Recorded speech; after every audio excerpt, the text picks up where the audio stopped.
नमस्कार दोस्तों, target 99 channel में आप सभी को स्वागत है। दोस्तों, अगर आप SSC GD, CISF head constable, CISF fire, BSF radio operator एवं बीएसएफ ट्रेडमैन की तैयारी करना चाहते हैं, साथ ही साथ अगर यूपी पुलिस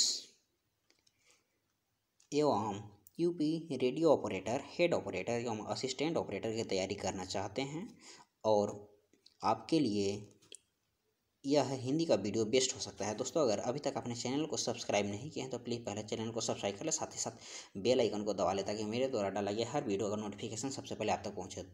साथ ही साथ अपने दोस्तों को पास शेयर करें। दोस्तों, यह जो कि एसएससी जीडी में 16 नवंबर 2021 को फर्स्ट शिफ्ट में पूछा गया प्रश्न का वीडियो हम पहले ही प्रेजेंट कर चुके हैं आप सबके बीच। अगर आप वो वीडियो नहीं देखें तो पहले जाइए प्लेलिस्ट में, वह वीडियो आप देखिए। यह 16 नवंबर 2021 का सेकंड शिफ्ट का वीडियो है, जिसमें हिंदी से संबंधित प्रश्न पूछे गए थे। वो सारा प्रश्न का संकलन हम लेकर के प्रेजेंट हुए हैं। तो आइए 25 प्रश्नों को बारी बारी से हम देखेंगे। तो आइए इसमें वाक्य को देखना है, कौन वाक्य सही है या गलत है, और गलत है तो कहाँ पे गलत है। अगर गलत नहीं है तो बिल्कुल सही पर क्लिक कीजिएगा। अगर गलत नहीं होगा तो इसमें बताना है कि थर्ड नंबर में किसी बदलाव की आवश्यकता नहीं है। तो यहाँ पे है, भाई साहब को मुझे 1 रुपया दिया है। यहाँ पे कहाँ पे गलती है? भाई साहब को मुझे 1 रुपया दिया है। भाई साहब द्वारा मुझे 1 रुपया दिया है। भाई साहब मुझे 1 रुपया दिया है, किसी बदलाव की आवश्यकता नहीं है। भाई साहब ने मुझे 1 रुपया दिया है। यहाँ पे क्या सही होगा? तो यहाँ पे सही होगा, भाई साहब ने मुझे 1 रुपया दिया है। तो यहाँ पर संपूर्ण वाक्य के लिए सही वाक्य होगा, भाई साहब ने मुझे 1 रुपया दिया है। भाई साहब को मुझे 1 रुपया दिया है, यहाँ पे कारक संबंधित त्रुटि है। कर्ता ने कर्म को करण से संप्रदान के लिए अपदान से संबंधित अधिकरण में पर अधिकरण, जैसे यहाँ पे देखिए कारक संबंधित में आता है, कर्ता के साथ ने लगता है। कर्ता ने कर्म को करण से या द्वारा संप्रदान के लिए आपादान से अलगाव का बोध यहाँ पे होता है। संबंध काके की, नाने नी, रारेरी। अधिकरण में या पर, संबोधन हे, अरे, अजी। नेक्स्ट है, इसमें रिक्त स्थान को पूर्ति करना है। वह वृक्ष की रिक्त स्थान डाली काट रहा था। सूखी, सखी, सूखी, समान। वह वृक्ष की सूखी, सखी समान डाली काट रहा था। तो यहाँ पे क्या होगा? और यहाँ पे साथ में साथ आप शुद्ध का भी ख्याल रखिएगा। अगर सूखी होगा तो किस तरह से सूखी लिखाता है, शुद्ध वर्तनी का भी ख्याल आपको रखना होगा। तो यहाँ पे सही आंसर होगा सूखी। वह वृक्ष की सूखी डाली काट रहा था। नेक्स्ट प्रश्न था, रोगी ने चिकित्सक से रिक्त स्थान लिया। रोगी ने चिकित्सक से लिया, मंत्रणा लिया, आज्ञा लिया, परामर्श लिया, अनुदान लिया। तो सही आंसर क्या होगा? यहाँ पे सही आंसर होगा परामर्श। रोगी ने चिकित्सक से परामर्श लिया। परामर्श का अर्थ होता है सहायता, सलाह और मार्गदर्शन। रोगी जो कि चिकित्सक से परामर्श लिया, यहाँ पे सही होगा परामर्श माने सहायता लिया या सलाह लिया या मार्गदर्शन लिया। डॉक्टर भी जब भी चिकित्सक होता है वह रोगी को सलाह देता है। आज्ञा का अर्थ होता है हुकूमत, आदेश या अनुमति। अनुदान, अनुदान का अर्थ होता है आर्थिक सहायता। आर्थिक सहायता को अनुदान कहा जाता है। मंत्रणा, मंत्रणा का अर्थ होता है विचार विमर्श। आपस में की जाने वाली सलाह को मंत्रणा कहा जाता है। देखिए परामर्श का परामर्श शब्द का प्रयोग और अन्य जगह कहाँ कहाँ पे सही होगा। तो आइए आप लोग इसको देखिए। मैं तो यह कहता हूँ कि इतना पैसा लगाने से पहले किसी विशेषज्ञ से परामर्श ले लें। आज हमारे स्कूल में डॉक्टर साहब ने आकर व्यक्तिगत स्वच्छता के विषय में बच्चों को परामर्श दिया। तो यहाँ पर जो कि परामर्श उपयुक्त होगा। देखिए मंत्रणा और परामर्श, परामर्श और मंत्रणा जिसका लगभग लगभग अर्थ एक ही होता है, तो आप लोगों को कन्फ्यूजन होगा। तो परामर्श जो कि होती है, परामर्श कोई विशेषज्ञ व्यक्ति किसी जिज्ञासु या ज़रूरतमंद व्यक्ति को देता है। परामर्श जब भी दिया जाता है तो कोई जिज्ञासु व्यक्ति या ज़रूरतमंद व्यक्ति को परामर्श दिया जाता है। जबकि मंत्रणा होती है जिसमें दो व्यक्ति आपस में किसी विषय पर अपना अपना मत प्रकट करता है। मंत्रणा में आपस में मत प्रकट करता है दो व्यक्ति, और परामर्श होता है जो किसी जिज्ञासु या फिर जरूरतमंद व्यक्ति को दिया जाता है। परामर्श में एक व्यक्ति की सोच या मत की प्राथमिकता होती है, जबकि मंत्रणा में दो या दो से अधिक भागीदार का मत एक बराबर की हिस्सेदारी रखता है। आइए बेस्ट तरीका से उदाहरण के रूप में समझिए। डॉक्टर साहब ने मरीज की हालत देखकर ही उसे सही परामर्श दे दिया। डॉक्टर के द्वारा रोगी को परामर्श दिया जाता है, यह जो कि ज़रूरतमंद व्यक्ति को दिया जाता है या जिज्ञासु व्यक्ति को दिया जाता है, परामर्श कहलाता है।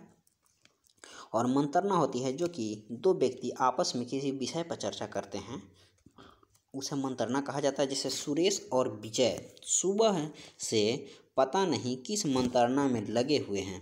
यह दोनों दोस्त को दिन भर कुछ खिचड़ी पकाते रहते हैं।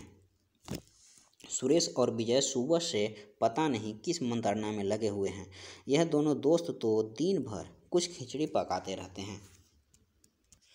आइए इसमें त्रुटि को देखना। नेक्स्ट प्रश्न है, इसमें त्रुटि को देखना है। कई रेलवे के कर्मचारियों की गिरफ्तारी हुई, कोई त्रुटि नहीं है। यहाँ पे क्या त्रुटि है? कोई रेलवे के कर्मचारियों की गिरफ्तारी हुई। यहाँ पे किसमें त्रुटि है और उसको बताना है। यहाँ पे फर्स्ट है जो कि त्रुटि है, कई रेलवे के, यहीं पे फर्स्ट में ही गलती यहाँ पे है, कर्मचारियों की गिरफ्तारी हुई। इसमें जो त्रुटि है वाक्य में वाक्य निर्माण से संबंधित त्रुटि है। वाक्य इस प्रकार से लिखा जाना चाहिए, जैसे रेलवे के कई कर्मचारियों की गिरफ्तारी हुई। यहाँ पे लिखा हुआ है कई रेलवे के कर्मचारी, तो वह जो कि गलत है। रेलवे के कई कर्मचारियों की गिरफ्तारी हुई, यह जो कि सही होगा। शब्द निर्माण से संबंधित त्रुटि वाले कुछ वाक्य और उसे शुद्ध रूप को देखिए। जैसे बच्चों को काटकर गाजर खिला दो, यह जो कि गलत है। इसका शुद्ध रूप होगा बच्चे को गाजर काट कर खिला दो, यह सही होगा। मैं तुमसे सब गुस्सा हूँ, यह जो कि गलत है। मैं तुम सब से गुस्सा हूँ, यह जो कि सही वाक्य है। नेक्स्ट प्रश्न है, इसमें भी त्रुटि देखना है। रात 10 बजे से दिल्ली में जंक्शन से हम कश्मीर मेल में सवार हुए। किसी बदलाव की आवश्यकता नहीं है। रात 10 बजे तक दिल्ली में जंक्शन में हम कश्मीर मेल में सवार हुए। थर्ड ऑप्शन होगा रात 10 बजे से दिल्ली के जंक्शन से हम कश्मीर मेल में सवार हुए। फोर्थ ऑप्शन होगा रात 10 बजे दिल्ली के जंक्शन से हम कश्मीर मेल में सवार हुए। यहाँ पे कौन सही होगा? यहाँ पर जो सही होगा रात 10 बजे दिल्ली के जंक्शन से हम कश्मीर मेल में सवार हुए।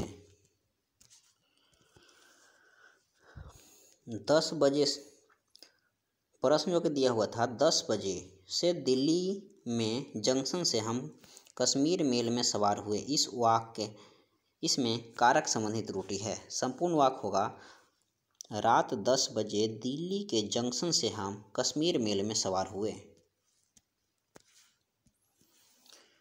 यहाँ कारक चिन्ह के गलत इस्तेमाल से वाक्य निर्माण गलत हो गया है। से, में आदि सब कारक चिन्ह हैं जिनका उपयोग शब्द निर्माण में सहायक शब्दों के रूप में किया जाता है। यदि यह कारक चिन्ह सही जगह पर सही शब्दों से पहले ना लगे तो शब्द के अर्थ का अनर्थ हो जाता है। दिए गए अन्य 3 विकल्पों में भी कारक संबंधी त्रुटि दिया हुआ था। आइए कारक चिन्ह का इस्तेमाल से बने कुछ अन्य शब्द। तुमने मुझे पूरा सत्य क्यों नहीं बताया? राम को बता दो कि उसका नाम अखबार में आया। बिल्ली छत पर से कूद गई। हम ट्रेन से आगरा जा रहे हैं। सुबह से बहुत बारिश हो रही है। कारक चिन्ह इस्तेमाल से बने कुछ अंश शब्द कारक का प्रयोग हुआ है। तुमने मुझे पूरा सत्य क्यों नहीं बताया। राम को बता दो कि उसका नाम अखबार में आया है। बिल्ली छत से कूद गई। हम ट्रेन से आगरा जा रहे हैं। सुबह से बहुत बारिश हो रही है। ऊपर की ओर जाने वाला वाक्य के लिए एक शब्द का प्रयोग किया होगा। ऊपर की ओर जाने वाला शब्द को ऊर्ध्वगामी, अधोगामी, प्रतिगामी, आगामी। तो सही आंसर होगा ऊर्ध्वगामी। ऊपर की ओर जाने वाले शब्द के लिए ऊर्ध्वगामी शब्द का प्रयोग किया जाता है।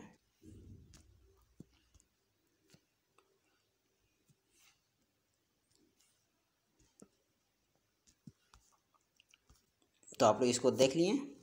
पीछे की ओर जाने वालों के लिए प्रतिगामी, आगे की ओर जाने वालों के लिए आगामी, नीचे या पतन की ओर जाने वालों के लिए अधोगामी। जो छूने योग्य न हो अछूत, जो छुआ न गया हो अछूता। जो अपने स्थान पर स्थित स्थान या स्थिति से अलग न किया जा सके उसे अच्युत। जो अपने बात से टले नहीं उसको अटल कहा जाता है। नेक्स्ट है, इसमें मुहावरा का अर्थ बताना है। कलेजा ठंडा होना। कलेजा ठंडा होने का अर्थ क्या होगा। मन में शांति होना, धीरज रखना, प्रिय होना, बहुत दुखी होना। कलेजा ठंडा होने का अर्थ क्या होगा। कलेजा ठंडा अर्थ होगा मन में ही। कलेजा ठंडा होना, मन में शांति होना। कलेजा ठंडा होना का अर्थ होता है, मुहावरे का अर्थ होता है कलेजा ठंडा होना। मुहावरे का अर्थ होता है मन में शांति होना। कलेजा ठंडा होना, मन में शांति होना।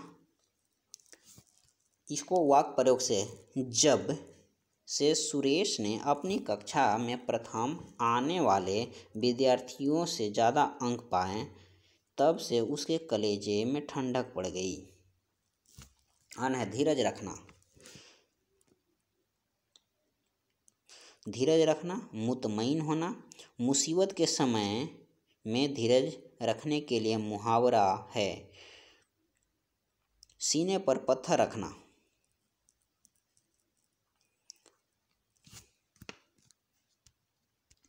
धीरज रखना, मुतमईन होना। मुसीबत के समय में धीरज रखने का मतलब होता है सीने पर पत्थर रखना। बहुत दुखी होना, मुहावरा का अर्थ होता है आत्मा व्यथित होना। प्रिय होना, मुहावरे का अर्थ है आँख का तारा होना। आँख का तारा होना, प्रिय होना। अनप्रचलित मुहावरे को हम लोग देखेंगे। अंधेरी नगरी, कोई नियम कानून न होना। आंखें चार करना, आमना सामना करना या मुलाकात होना। अंग अंग ढीला होना, थक जाना। प्रार्थना या निवेदन करने वालों के लिए एक शब्द का प्रयोग क्या करेंगे। प्रार्थी, स्तुति, भक्तवत्सल या भजन। यहाँ पे सही आंसर होगा प्रार्थी।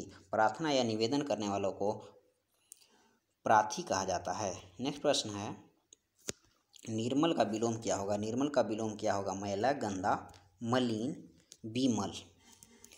निर्मल का क्या होगा विलोम। निर्मल का विलोम मलिन होता है। नेक्स्ट प्रश्न है, विशाल का विलोम क्या होता है। विशाल का विलोम ऑप्शन है विराट, क्षणिक, लघु, विकराल। विशाल का विलोम लघु होगा। तो यहाँ पे सही आंसर होगा लघु। विशाल का विलोम लघु होता है। नेक्स्ट प्रश्न है, युक्ति का समानार्थी बताना है। युक्ति का समानार्थी क्या होगा। युक्त होगा, उपाय होगा, जुड़ा हुआ होगा या संलग्न होगा। युक्ति माने इसका सही समानार्थी क्या होगा। तो इसका आंसर होगा उपाय। युक्ति का सही समानार्थी उपाय होता है। नेक्स्ट है, इसमें सही वर्तनी बताना है। प्रहलाद किस तरह लिखा था। प्रहलाद, प्रहलाद, प्रहलाद, प्रहलाद किस तरह से लिखा था। इसमें कौन सा सही है। तो इसमें प्रहलाद, जो कि यह वर्तनी से सही है। प्रहलाद इस तरह लिखाता है। नेक्स्ट प्रश्न है, चंद्रमा के समान मुख वाला। चंद्रमा के समान मुख वाला के लिए एक शब्द को प्रयोग क्या करेंगे। दशमुख, चंद्रमुख, लौह पुरुष या गदाधर। तो यहाँ पे सही आंसर होगा चंद्रमुख। चंद्रमा के समान मुख वाला को चंद्रमुख कहा जाता है। नेक्स्ट प्रश्न है, सही वर्तनी वाले शब्द का चयन करें। इसमें बताना है कि वनस्पति किस तरह से लिखा जाता है, वनस्पति जो कि कौन सा सही है, तो इस पर सही को बताना है। तो सही वनस्पति जो कि फर्स्ट वाला जो कि सही है, सेकंड वाला में जो कि वनस्पति लिखा हुआ है, वनस्पति सही है। इस तरह से वनस्पति लिखा जाता है। 15वां प्रश्न जो कि पूछा गया था, उसे व्याकरण का अच्छा बोध है। बोध के स्थान पर हम लोग क्या प्रयोग करेंगे? आभास, ज्ञान, समझ, भान। उसे व्याकरण का उससे व्याकरण का अच्छा बोध है, इसके जगह पर क्या प्रयोग करेंगे? ज्ञान शब्द का प्रयोग होगा। उसे व्याकरण का अच्छा ज्ञान है। नेक्स्ट है, श्याम को रोगी पर आ गई। श्याम को रोगी पर आ गई दया, वनस्पति, कृपा, अनुकंपा। श्याम को रोगी पर क्या आएगा? तो श्याम को रोगी पर दया आ गई, अनुकंपा नहीं होगा, वनस्पति नहीं होगा, कृपा नहीं होगा। दया का अर्थ होता है सहानुभूति करना या किसी के दयनीय स्थिति देखकर उसकी मदद करना को दया कहा जाता है। कृपा का अर्थ होता है अपने से नीचे स्तर वाले व्यक्ति पर अनुकंपा, उसको कृपा कहा जाता है। अनुकंपा का अर्थ होता है दया या हमदर्दी को अनुकंपा कहा जाता है। नेक्स्ट प्रश्न है, शकीला भोसाली प्रसिद्ध कव्वाली गायकी है। इसमें कहाँ पे गलती है? अगर नहीं गलती है तो उसमें चौथा नंबर को क्लिक करेंगे। शकीला भोसाली प्रसिद्ध कव्वाली है, यहाँ पे कहाँ पे गलती है? तो इसमें जो कि थर्ड नंबर गायकी है जो कि यहाँ पे गलत है। शकीला भोपाली प्रसिद्ध कव्वाली गायकी लिखा हुआ है जो कि गलत है। इसमें जो कि शुद्ध होगा, शकीला भोपाली प्रसिद्ध कव्वाली गायिका है। यहाँ गायिका शब्द को गायकी लिखा गया है, गायकी जो कि गलत है, गायिका होगा। नेक्स्ट प्रश्न है, मैंने सारा माल उसके हाथ में दे दिया।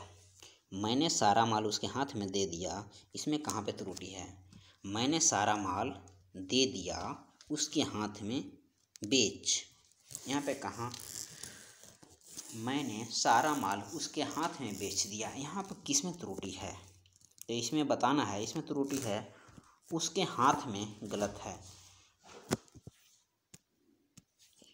यहाँ पे जो कि सही होगा, मैंने सारा माल उसके हाथ में बेच दिया है।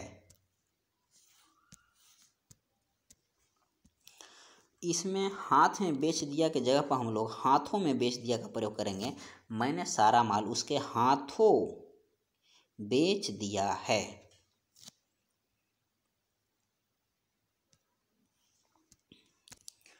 कुछ मुहावरा जैसे हाथ का मैल होना, महत्वहीन वस्तु, आड़े हाथों लेना, अवसर पाकर खड़ी खोटी सुनाना, हाथ पाँव फूलना, अत्यधिक खबर आ जाना।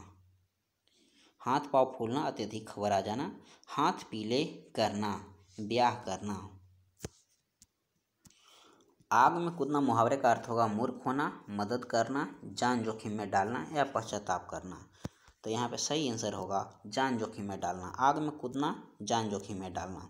नेक्स्ट प्रश्न है, कोयल। कोयल का समानार्थी क्या होगा? काक, खीर, सीखी, कोकिला। कोयल का समानार्थी जो कि कोकिला होता है। कोयल का समानार्थी के रूप में हम लोग कोकिला जो कि सही को यहाँ मान्यता दिया गया है। कोयल के समानार्थी शब्द के रूप में कोकिला को सही मान्यता दिया गया है। कोयल का समानार्थी कोकिला होगा। कोयल का अन्य समानार्थी जैसे काकपाली, बसंतदूत, सरिका, कुहुकनी, वनप्रिया भी होता है। काक शब्द का समानार्थी कौवा, वायस, काग, करट। इसी तरह कीर शब्द का समानार्थी काष्ठ, तोता या सूख होता है। इसी तरह सीखी शब्द का समानार्थी म्यूर होता है। अन्य समानार्थी जैसे हिरण का कुरंग, मृग या सारंग होता है। होठ के अधर या होठ होता है। असुर के तमीर, दनुज, दानव, दैत्य, निशाचर।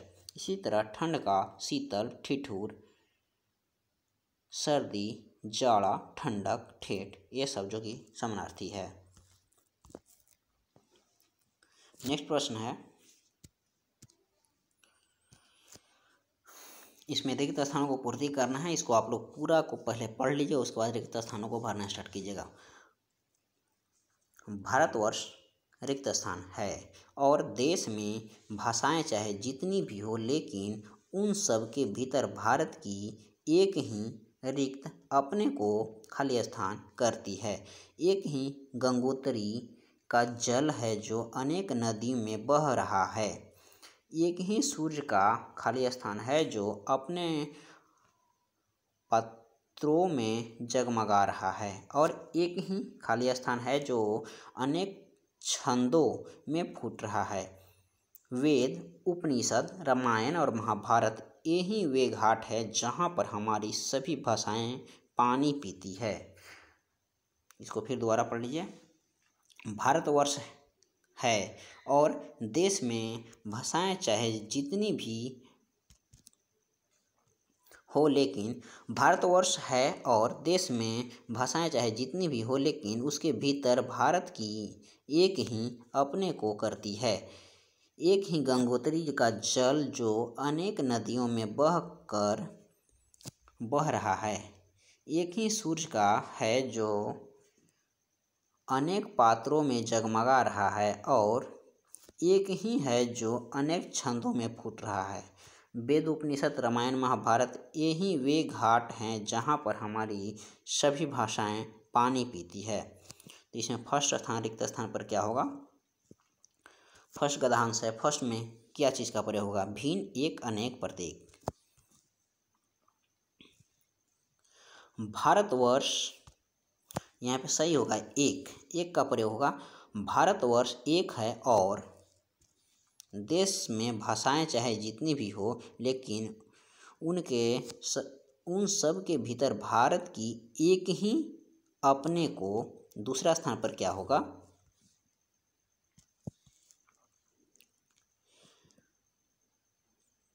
दूसरा स्थान पे आत्मा होगा, एक ही आत्मा। भारत एक है और देश में